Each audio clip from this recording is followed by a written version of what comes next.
Alrighty, y'all. So we're gonna go ahead and continue talking about the progressives. AP loves to ask about these guys. So anyway, and I've taken off some slides, added, kept some others that I did in the Unit 6 thing, but I'm gonna go ahead and bring up Jacob Riis. I know it looks like R2 Roman numeral ones S and how the other half lives, but I included it in Unit 6, but also I'm bringing it up again here in Unit 7 on the progressives. So anyway, y'all, he took many photographs of how poor people lived, right? He actually went around with Teddy Roosevelt, who was the police commissioner then in New York, later, of course, governor, vice president, action hero, and the Spanish-American War, and finally president, as you guys know. But he went around and took pictures, kind of the beginning of photojournalism. There's a picture of him. He himself was an immigrant, and of course, the book he published was called How the Other Half Lives. I've got copies of it, as I mentioned to you before. And what you get is the description of the of what you're seeing. Like, here's the famous one called The Rounders, I believe. Those three boys kind of sleeping there by the stairs. And then he gives you kind of an account of it. And of course, but the most important thing is going to be the photograph. So remember, a lot of what progressive journalists did is to expose problems, right? Expose corruption, expose child labor, expose the terrible conditions for workers and the poor, okay? Now, here's, of course, I've shown you some of these pictures before. These are all the people who are working in a house, living there in a tenement slum, okay? You can see, just the terrible, terrible conditions that these people have to endure. Here's those rounders. As I said, it's actually three boys. It's easy not to see one of these. That's where they would live. And then, of course, this one as well, too, right?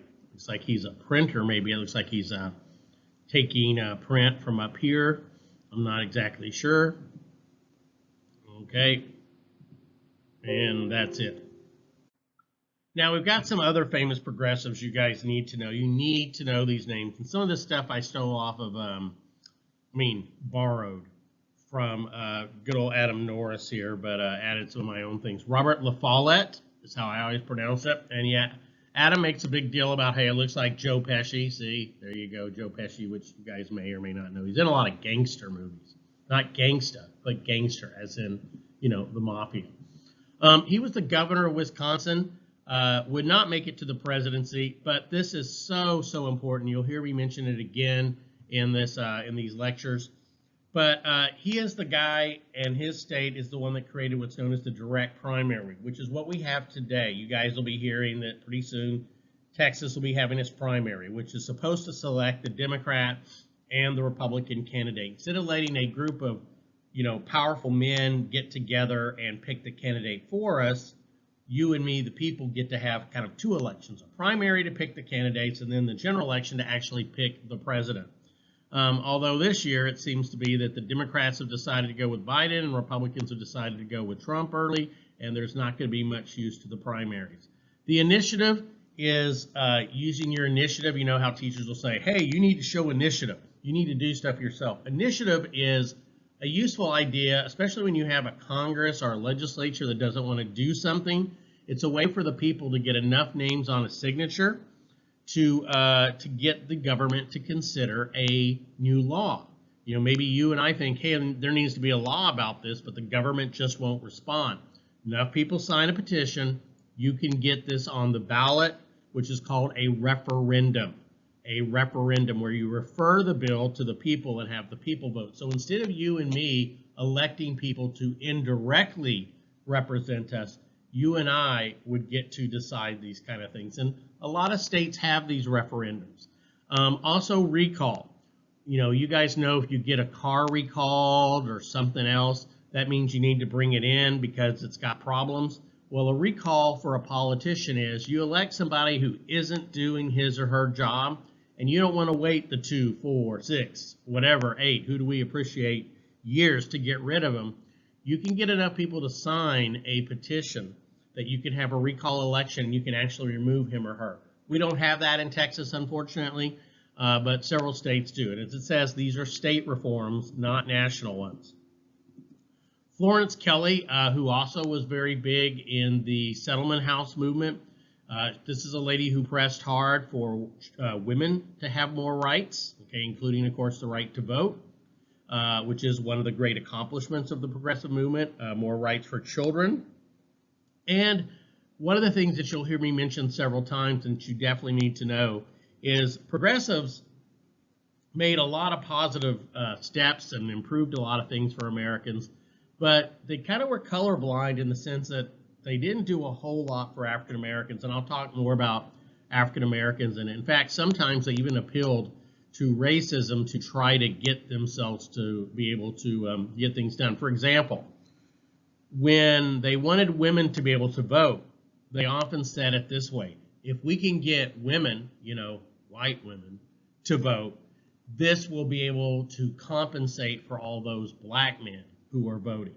So pushing for white women to get the right to vote was considered a way to protect us from African American votes. So like I said, progressives could appeal to some of the more negative aspects of us.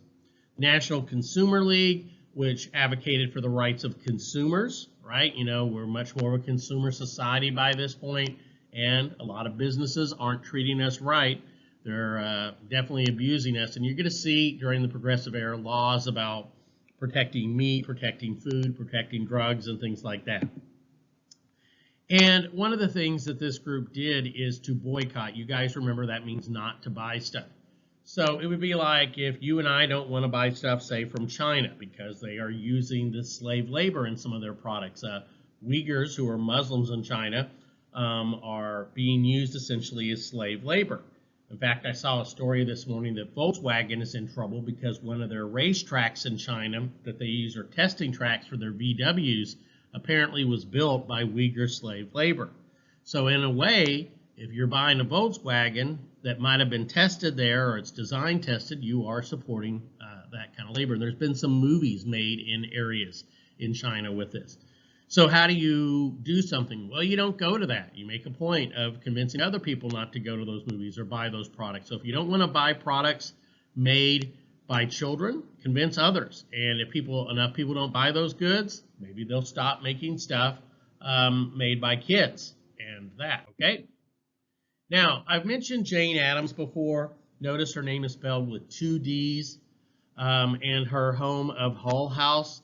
This was a settlement house called Hull House. She was able to get the money to buy basically a whole square block of Chicago and make it into a home. I don't know how many people lived there at one time, but what it did is it inspired similar things. So definitely remember Jane Addams as a advocate for the immigrants, particularly and the poor who would live in these homes. Not only did Jane Addams do that, she was a big campaigner for women's suffrage. Remember, you'll hear me say it a million times, and you saw the video, suffrage is the right to vote. And yes, I know voting today, especially with the candidates the parties give us, can be a great deal of suffering. She also pushed to end child labor, and she was a big advocate for peace. In fact, that is why she ultimately wins the Nobel Peace Prize, which you see back here. As far as I know, I think she was the first woman to ever do that. These settlement houses, as I've mentioned before in the Chapter 6 or Unit 6 review, these were nice, safe places for largely the immigrant population to live in. They offered education, especially teaching of English to help people get ahead. They would watch the kids. They got child care while the adults went to work, so the kids weren't left just to run around and get in all sort of trouble. They counseled people. They helped them vote. And that, and of course, some of the not the mob bosses, but the political bosses who sometimes acted like mob bosses, like Boss Tweed and others, they were very opposed to these settlement houses because remember, they offered a lot of these same services, right? But they wanted you to vote a certain way. So there was sort of a conflict here between some of the political bosses and the settlement houses. Here you see the inside of one there. See them sitting down for kind of a cafeteria-like meal, but no food fight, so apparently it's not Dobie's cafeteria there, is it? And they don't have those cool neon signs we got here. All righty. Now, African Americans in the progressive era, okay? Now, sadly, like I said, this is a group who was largely left out of reforms during the Progressive Era. Maybe they felt if they went too far on this and in pursuing rights for African Americans, it would hurt them from getting the things they wanted done as well. We're going to see this, by the way. This is a good connection across time. In the 1960s, President Kennedy, he wanted, of course, to make things better for African Americans, but he was very, very afraid, as had Franklin Roosevelt been in the 1930s, that if he advocated too much for African Americans, this would turn Southern Democrats, because in those days, y'all, the South was what we call the solid South. It was full of what we call yellow dog Democrats, people who voted for Democrats regardless of who they ran. If they ran a yellow dog, they'd vote for them. Once again, yellow dogs being put down, and I hate that. I hate yellow dogism.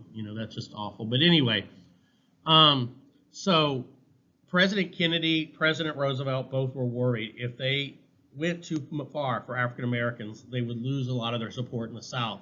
And so we see kind of the same thing happening then. So maybe this is why they chose not to advocate too much for African Americans. So they're largely left out of the reforms of the Progressive Era.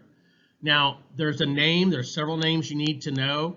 W.E.B. Du Bois. Du Bois, okay, like the boys.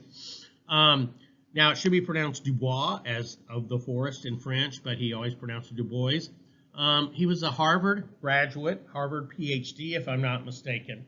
Now, as we'll see when I talk about him, he was kind of an immediatist. In other words, he wanted an immediate end to segregation. None of this kind of gradual thing that you guys will see when I talk about Washington, okay, in a little bit. He also created an organization still with us today, the NAACP. Make sure you guys are aware and connect that to him. This is a progressive organization at the time and still quite progressive. It's the National Association for the Advancement of Colored People. Now, in those days, colored people referred to black people. It's not the same as we today when we say people of color, which refer to a large number of non-white groups. But African Americans were called colored people, so that's what the organization was focused on. Now, another name. You absolutely, positively have to know this lady. She's usually just called Ida B. Wells, but she was married, so she became Ida B. Wells Barnett. Know both names, but you see a picture of her down here. AP used to have her on every test, and she's also on STAR, so be very, very aware of her. Her big campaign, which you need to associate with her, was the end of lynching. Now, sadly, y'all, in the United States, and it happened to all ethnic groups, but African Americans were lynched at a very disproportionate rate, especially in the South, but it did happen in the North. I was really shocked one time. You'll probably hear me tell this story before or again, but I was visiting Duluth, Minnesota, where my wife's from. And Duluth is way up there by Canada, and you would think that they wouldn't be like this, but I read about a lynching that had happened, and I think 3 African Americans were lynched. Now, what does this mean? This means the citizens decide that a person is guilty. They don't have a trial. They break into the jail. Sometimes they even get cooperation from the authorities, and they're taken and they are hanged up on it. They are hung or hanged. Pictures are hung, people are hanged. They are hanged usually on a tree, and it's usually an awful death. Sometimes they might be set on fire, beaten before that, and it's all done, and it's all illegal, and that is called lynching. Once again, President Roosevelt is going to be asked in the 1930s to sign a national anti-lynching law, but he does not, once again, worried about ticking off Southern white Democrats and losing their votes on his bill. So this was a fight that went on, y'all, for almost a century, and that was to try to stop lynching. Every day that a lynching had happened, you would see at the NAACP building, I think it was the NAACP building in New York, they would hang out a flag, and it would say, "A man was lynched today." Happened to Hispanics, happened to some Asians, happened to some Italians. It's a sad chapter in our history, all right? One that fortunately doesn't seem to happen much anymore, if at all, thank goodness. Okay?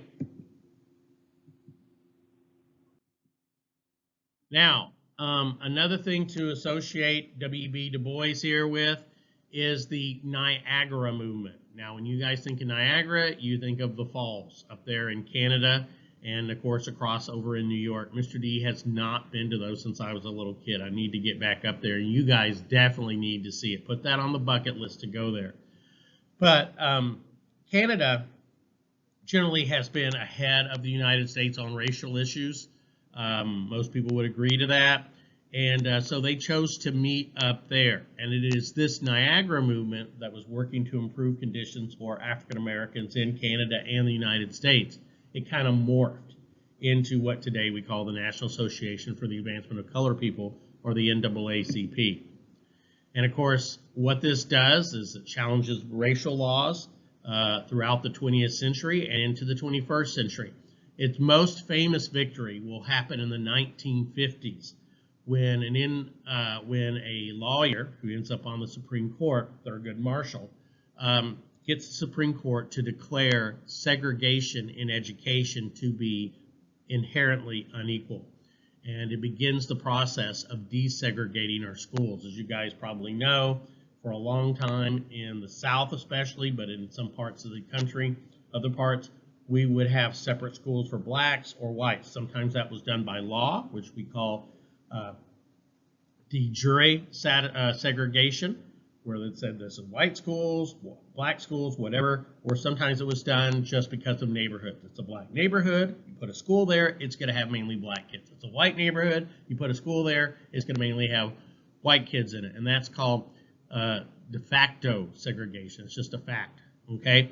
That is going to be the NAACP's greatest achievement, but that's not going to be until the 1950s. But they did challenge various racial laws in the 20th century and put pressure on people to change. So that's one of the things that you could bring up if you had to talk about progressivism and you wanted to mention what did and what didn't happen to improve the lot of African Americans during this time period. Okay. Now, new reforms for professions. Now, one of the things that the progressives are going to try to do is to try to make things better. They really remember, we talked about this idea of perfection. They didn't think it was, and this makes a lot of sense, that you could simply just, train under somebody for a few years and claim to be a doctor, or, read a few books and claim to be a lawyer. They wanted there to be very, very strict rules for you to be able to enter a profession. For one thing, it makes all doctors look bad. It makes all lawyers look bad if somebody doesn't know what they're doing. Also, too, y'all, and this is another thing, is if you kind of limit the number of doctors, you limit the number of lawyers, because they are in much higher demand, because there's fewer of them, you can keep prices high and make these very attractive professions, which they still are, right?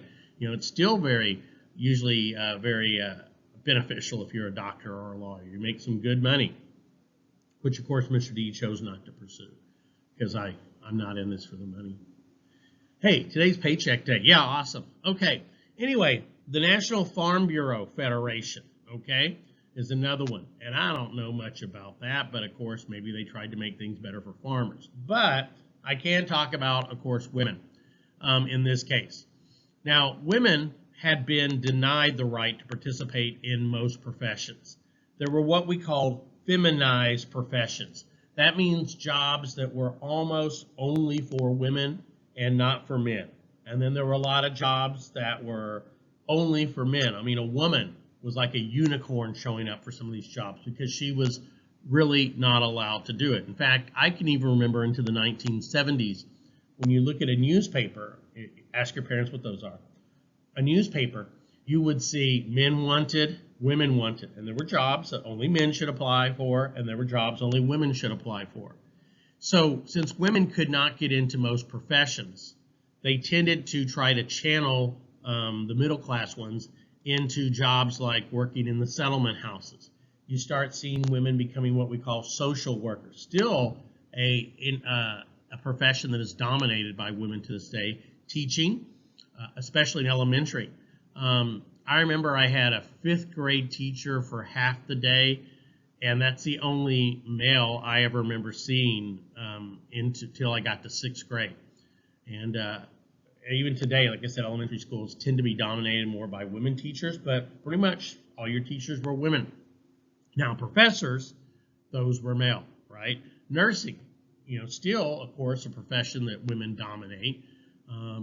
But, of course, it's open to men as well, thank goodness, because we need a lot of nurses. I hope some of you guys and gals out there become nurses. It's one of the great, great professions. My mother was a nurse, and I have tremendous admiration for people who get into the nursing business. But women went into that as well. Here we see a couple of those nurses with those cool hats and cool outfits. I really like those. I know they're not very useful these days, but those were definitely kind of cool looking. The other jobs that pretty much were all women were phone operators. The reason for this, they tried young boys to be the people that operated the phones, and I'll explain what that means. But the young boys cussed too much. And of course, I mentioned social work, which kind of goes along with the settlement houses. Social work is where you go out and you try to help families maybe that have had some bad luck or made some bad decisions or whatever. And you kind of help to get them back on the road to being successful and self-sufficient and that kind of thing. So a phone operator, you and I are used to pulling out the cell phone, dialing it, and we can reach somebody in, Timbuktu, right? No matter where they are. But what used to happen is if you were calling anywhere out of your immediate neighborhood, you had to basically call the operator, and you would give them the number. That operator would literally connect your line, okay, where your number was coming in from, to another one, and then you would reach that sort of neighborhood, and then they would connect you to that specific home, right? So you would have to, sometimes go through 3, 4, 5 operators. I can even remember when I was a kid, if you wanted to make a long distance phone call overseas, say to England, it was a big, big deal. Right there we see some of those phone operators. Like I said, if you're a guy, don't even try for that job. So there were certain jobs reserved for women, certain jobs reserved for men. Okay, and secretaries. I didn't put secretaries on here. Secretaries used to be the women who would do the typing. The man would be the boss. The women would be the secretaries. And of course, a lot of them had a lot of power.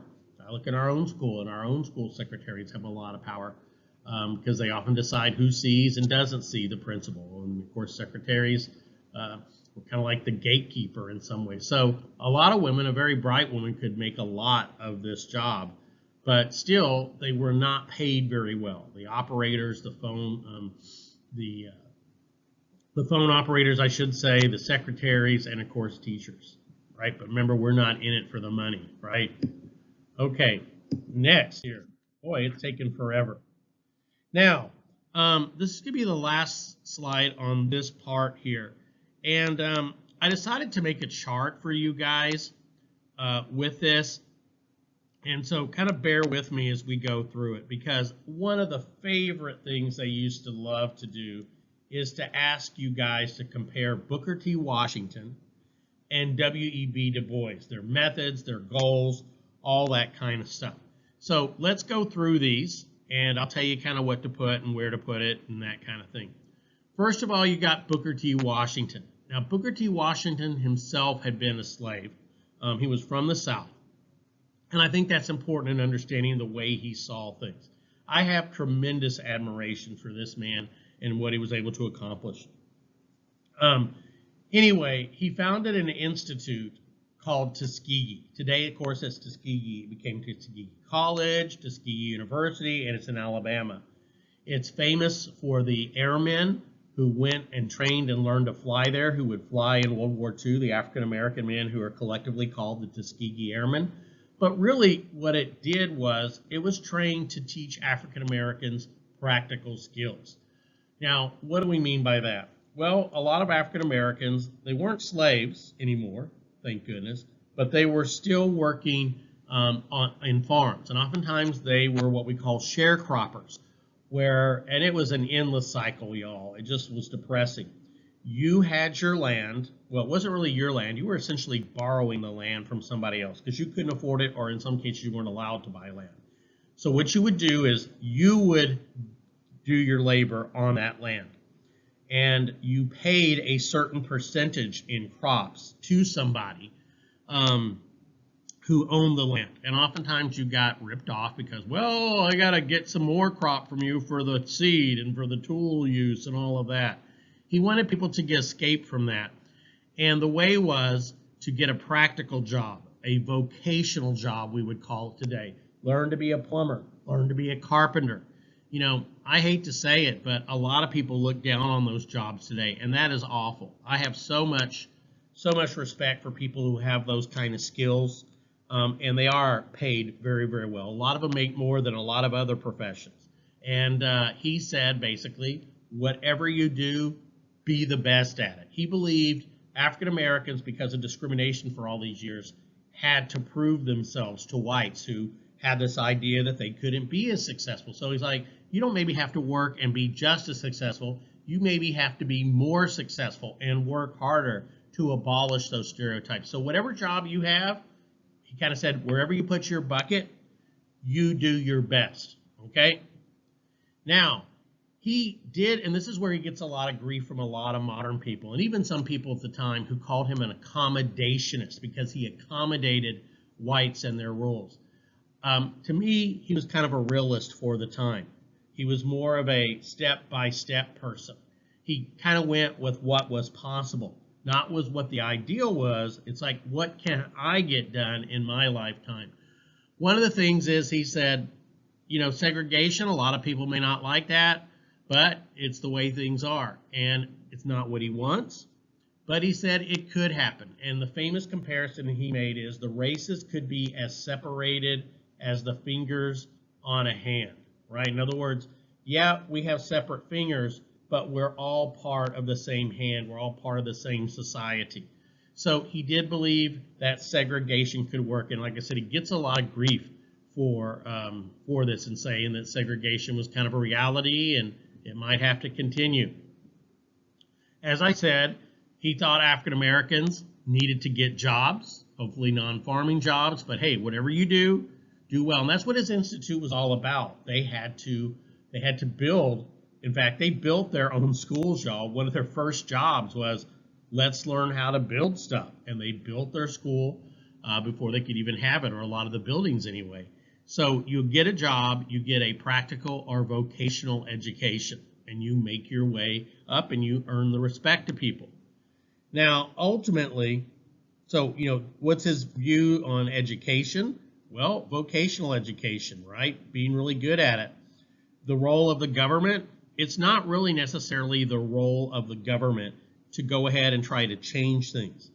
But what he did think would happen is you could, what you could do is if you became successful, if African Americans started controlling a lot of the economy by being successful, he called this the green ballot. They would have a lot of power and sway because you couldn't be ignored anymore. Hey, they're a big part of the economy. We're going to have to pay attention to these people. Now, Fate and Miscellaneous, he was super popular during his life. In fact, he was invited to the White House by Teddy Roosevelt, actually ate at the White House. That doesn't sound like much today. That was a big, big thing then. But today, many people look at him as kind of a sellout, quote, and I hate to use this word because you've heard me talk about it, an Uncle Tom, so to speak. I think that's unfair to him because he did accomplish quite a bit. And today we look back and we kind of have our own views of things and, oh, he should have done this and he shouldn't have said that. All right, let's go to W.E.B. Du Bois. Okay, we've talked about him founding the NAACP. This is an organization that is going to try to improve things for African Americans through legislation. So right there, you see him believing the government has a role. The courts have a role in trying to make things better for African Americans.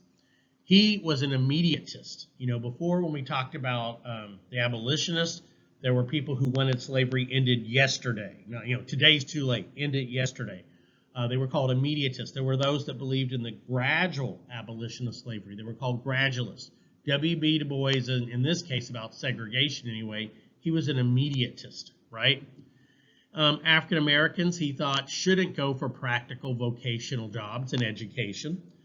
He thought they should be like him, you know, seek higher education, go get those college degrees. get a master's degree, get a PhD. Use those to help get yourselves, to the tops of corporations, to the tops of colleges and universities. So he had and I don't want to say higher, but he had a very different kind of goal that way. Now, rather than earning your rights through a green ballot or proving yourself to white people, he believed that African Americans should get their rights because they are American citizens. They shouldn't have to earn anything. They should demand their rights, and they should get their rights. Okay? And so he didn't believe in any kind of accommodations. In fact, he and Booker T. Washington, I don't know if they ever physically met, but they, of course, kind of badmouthed each other all the time. Now, he also had, and I know I'm kind of obscuring it here a little bit, he believed in something called the talented 10th. The top 10%, how you determine that, I don't know. The top 10% of African Americans should immediately be admitted into society. In segregation, like once again yesterday, for these top 10%. People like him who had these, fancy college degrees and that kind of thing. And that these people will become role models to others, showing them the path. Now, ultimately, as far as fate goes, Du Bois gives up on America. He becomes a communist, and he moves to Africa, where I think he lived out most of the rest of his life. So we see two very different views. And when we get to the 60s, it's going to be similar. We're going to poise MLK, Martin Luther King Jr., with Malcolm X, two people who ultimately had kind of similar goals, right? But had very, very different ways in going about them. So this makes a really good comparison, contrasting kind of thing for you guys, maybe for a short answer. Definitely you could see questions about them in like I said, a short answer where they compare how they felt, or maybe even multiple choice questions. All right, that ends this. I know I got a little bit into part 2. You're going to go into some of the other things that progressives wanted to do, like temperance and prohibition, eugenics, the real dark side of progressivism, some of the efforts to challenge capitalism. We're going to look at socialism, Georgism, the Wobblies, and I'll be able to get you guys some more information on them since I had to rush it in Unit 6, and some of the progressive reforms. And then ultimately, we're going to look at the 3 so-called progressive presidents, what they did or didn't accomplish, and exciting things like tariffs, tariffs, the 1912 presidential election, women's suffrage, which is, of course, one of the great achievements of progressivism, and finally, why they were successful, what they weren't successful at, and finally, one thing that Mr. D never does a good enough job on, so I'll try to do better, is the conservation and early environmental movement that the progressives began. All right, that stops that. Thank you all for your attention. Bye-bye.